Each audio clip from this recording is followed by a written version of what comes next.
இப்ப சொல்லு, அவனை கண்டா உனக்கு அசிங்கமா இல்ல? எனக்கு வாந்தி வருது. என்னடா கிழவா? ஆமாடா ராசா. உன் கூட எனக்கு என்ன பேச்சு? வர மே 1ஆம் தேதி எனக்கு நாங்க கல்யாணம் பண்ணிக்கலாம்னு இருக்கோம். அது நடந்தே ஆகணும்.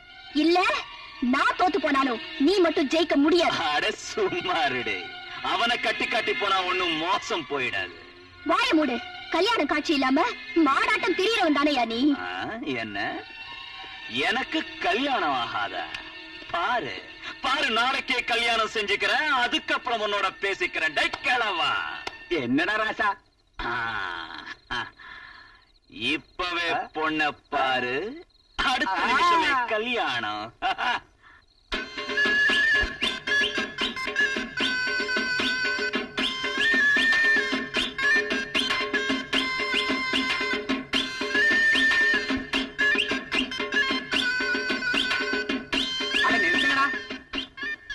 பொண்ணோட பேர் என்னவா?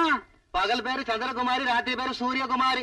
பொண்ணோட வயசு என்னவா? 19 தாண்டி 10 வருஷம் ஆச்சுங்க. எத்தனாவது கண்ணாலா? முதல் கண்ணாலப்பா. எத்தனை பேர் பிள்ளைங்க? இன்னும் குளிக்கலப்பா. அப்பா என்ன செய்யறான்? சாராயா வாரா. ஆய் என்ன செய்யுது? அதே தொழில் தான். இன்னும் யோசிக்கிறது என்ன? பையன் எந்திரிச்சு போய் பொண்ணை கிட்ட பாத்துக்கலாம்.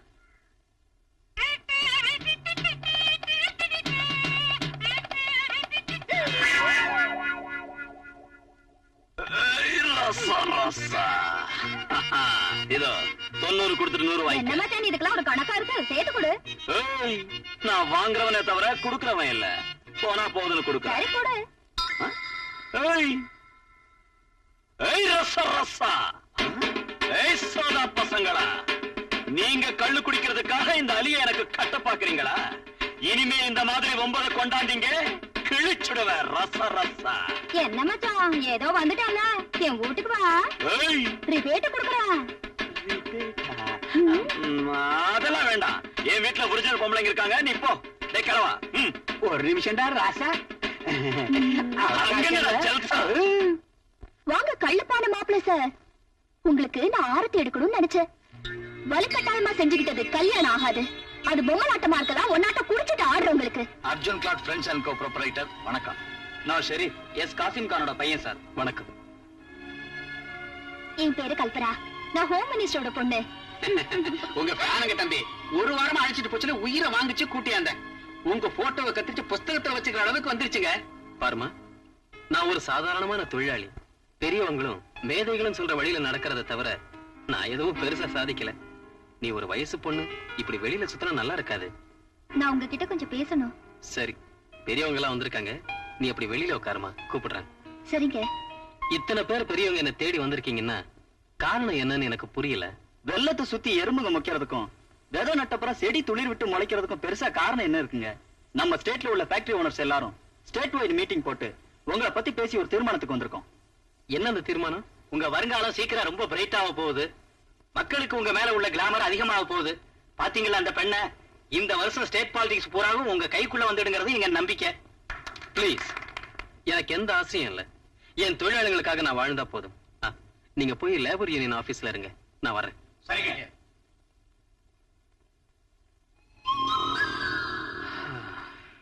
என் மேல உங்களுக்கு என்ன நம்பிக்கை?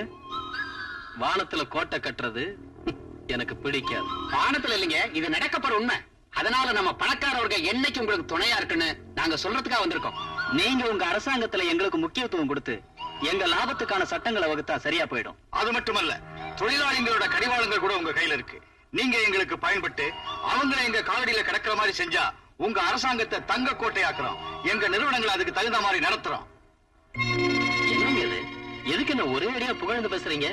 இப்ப நான் ஜஸ்ட் பார்ட்டி செக்ரட்டரி தானே. சீக்கிரம் உங்களை எம்எல்ஏ ஆக்க போறேன் இல்லையா? இப்ப எனக்கு ஒரு தர்ம சங்கடமான நிலை. நீங்க ஒண்ணு யோசிக்காதீங்க. ஏதாவது ஒரு தொகுதியில எம்எல்ஏ கொலை பண்ணி இடைத்தேர்தல் வச்சு உங்களை எம்எல்ஏ சீட்ல உட்கார வைக்கிறோம். நீங்க மட்டும் எங்களுக்கு செய்ய வேண்டியதை மறந்துடாதீங்க.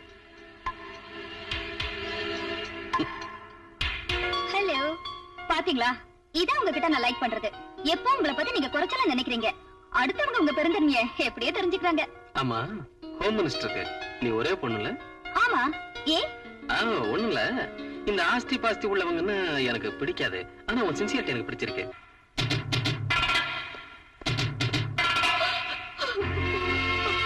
அழகமா சும்மாருமா, என்னம்மா இது சின்ன குழந்தையாட்டம் என்ன காரியம் செய்ய போயிட்ட என்ன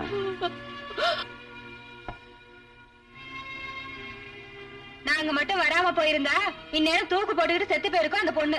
ஆனாலும் ஒரு பொண்ணை கஷ்டப்படுத்துறது நல்லது இல்ல. பாவம் படிச்ச பொண்ணு ரொம்ப வேதனையில இருக்கு. விட்டுடுறா. அவ தூக்கு போட்டுக்கிறாளோ கிணத்துல குதிக்கிறாளோ பாத்துக்கிட்டு சும்மா இருக்கணும். வாய திறந்தா பல்ல உடைச்சிடுவேன். சோம்பேறி. ஏய் ராசா, நமக்கு புத்தி இல்லைனாலும் கூட எதையாவது பார்த்து தெரிஞ்சுக்கணும், இல்ல யாராவது சொல்றதையாவது கேட்கணும். ரெண்டு இல்லாத உன்னாட்ட ஆளு மிருகத்துக்கு சமம். ஆமா, நான் மிருகம்தான்.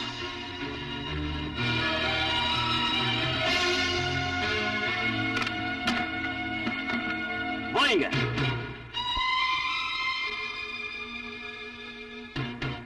சாவுல இருந்து தப்பிச்சுட்டேன்னு வருத்தப்படுறியா? உன்னை நான் தூக்குல போடுறேன்.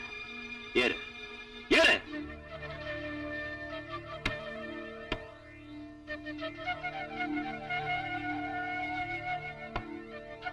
இப்ப சொல்லு, நீ தோத்து போனியா நான் தோத்து போனா?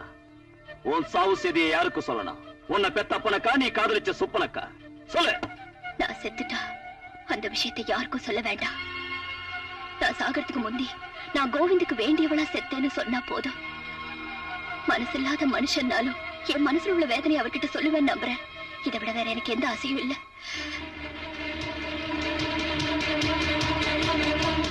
கோவிந்த், நம்ம 2 பேருக்கும் தொடர்பு இருக்குன்னு எல்லாருக்கும் தெரிஞ்சு போச்சு.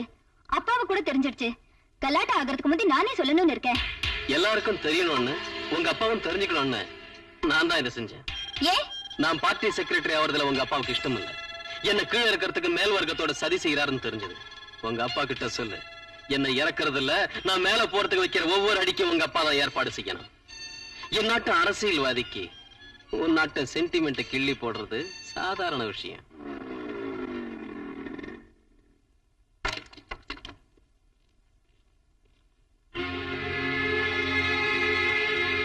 பாருமா, எனக்கு பார்ட்டி சேவையை தவிர வேற லட்சியம் கிடையாது.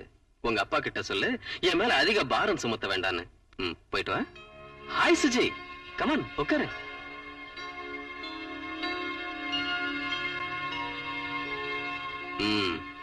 என்ன விஷயம்? நீ ஒன்னும் சொல்ல வேண்டாம், நான் சொல்றேன். கோவிந்த், இவங்க அப்பா கொடுத்த கூலிக்கு என் பிசினஸ் முறையில இந்த பொண்ணை உன்கிட்ட இருந்து கொண்டு போய் மனச மாத்தி பிரிக்கலாம்னு நினைச்சேன். நம்ம அன்பை பத்தி எவ்வளவோ சொல்லி அவர் மனச மாத்தின. அவரே என்ன நேர்ல உங்ககிட்ட ஒப்படைக்கிறதுக்காக இங்க அடிச்சிட்டு வந்தாரு. உனக்காக தூக்குல தொங்க போச்சு. நானே கொன்னிடுறேன்னு மிரட்டினாலும் சாவரத்துக்கு முந்தி கூட உன்னை பத்தியே பேசிச்சு. அதனாலதான் இங்க கொண்டாந்தேன். ஏய், அவங்க அப்பன் கிடக்குறான். உங்க கல்யாணத்தை நான் நடத்தி வைக்கிறேன். கிட்னாப்பிங், தற்கொலை, தியாகம். நல்லா இருக்கு. நீ விசித்திரமானவன், இவன் ரொம்ப வேடிக்கையானவன். சுஜி, நீ அன்னைக்கு என்கிட்ட தான் இருக்கணும்னு வந்த, ஆனா இவனோட போயிட்ட. போகட்டும், அங்கேயாவது தங்கிடுவேன்னு நினைச்சேன். திரும்பி என்கிட்டயே வந்துட்ட. இது பொம்மலாட்ட மாதிரி இருக்குல்ல? அதெல்லாம் எங்க அப்பா செஞ்சது. செஞ்சது யாரா இருந்தாலும் நீ ஒரு ரவுடி வீட்டுல 10 நாள் தங்கி இருந்திருக்க. முதல் நாள் அவன் பலவந்தம் பண்ணிருக்கலாம், 2வது நாள் நீ சக்தி எழுந்திருக்கலாம், 3வது நாள்ல இருந்து சந்தோஷமா மாறி அவனோட உறவு கொண்டிருக்கலாம். இந்த வண்டு தேனை குடிச்சு முடிச்சதும் உன்னை வெளியே தள்ளி இருக்கலாம். இந்த காளி பையலோட சேர்ந்து காதல் நாடகம் ஆடி என் கழுத்துல உட்காரணும்னு வந்திருக்க. அப்படிதானே? ராஜா, நீரு கோவிந்த், வாய மூடு. இப்ப சமூகத்துல எனக்கு ஒரு கௌரவம், ஒரு பாட்டில பெரிய பதவி இருக்கு. ஒரு அடியாள் ராஸ்கலுக்கு எடுத்து கைவிட்டவள இன்னொரு வாட்டி அந்த தப்பான வார்த்தையை சொன்ன உன் ரத்தத்தை குடிச்சிருவேன். என்னடா நினைச்சுக்க பாரு, இந்த பொண்ணு ரொம்ப நல்லவ. அவ உன்னை உயிருக்கு உயிரா விரும்புறா.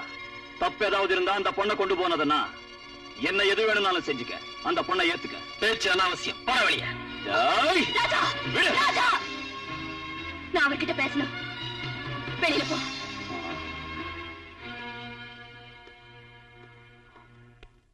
உண்மையாவே நீ என்ன சந்தேகப்படுறியா? சந்தேகமே இல்ல, உண்மைதான நம்புறேன். அப்பா தேவையில்லைன்னு, அந்தஸ்து வேண்டான்னு உன் லட்சியத்தையே நம்பி வந்த என்ன நீ புரிஞ்சுக்கிட்டது இவ்வளவுதானா? இப்படி ஒவ்வொன்றுக்கும் பதில் சொல்ல வேண்டிய அவசியம் எனக்கு இல்ல. இதோ சுஜய், உனக்கு நான் இன்னைக்கு உண்மையை சொல்றேன். என் லட்சியம் வேற, நான் நடிக்கிற நாடகம் வேற. எல்லாத்தையும் விட முக்கியம் எனக்கு என் பிழைக்கும் வழி. ஆஸ்தி வேண்டான்னு வந்த நீ என் பிழைக்கும் வழிக்கு அன்ஃபிட். நீ ஸ்போர்ட்டிவா எடுத்துக்கிறதா இருந்தா உனக்கு ஒரு சின்ன யோசனை. நீ அவன்கிட்ட கெட்டு போயிருக்கலாம், 10 நாள் தங்கி இருக்கலாம், அதை நான் கேர் பண்ணல. ஆனா நீ உங்க அப்பா கிட்ட வேண்டான்னு சொன்ன ஆஸ்தியை வாங்கிக்கிட்டேன்னு வச்சுக்க, உன்னை கல்யாணம் பண்ணிக்கிறதா எனக்கு எந்த ஆட்சேபனையும் இல்லை.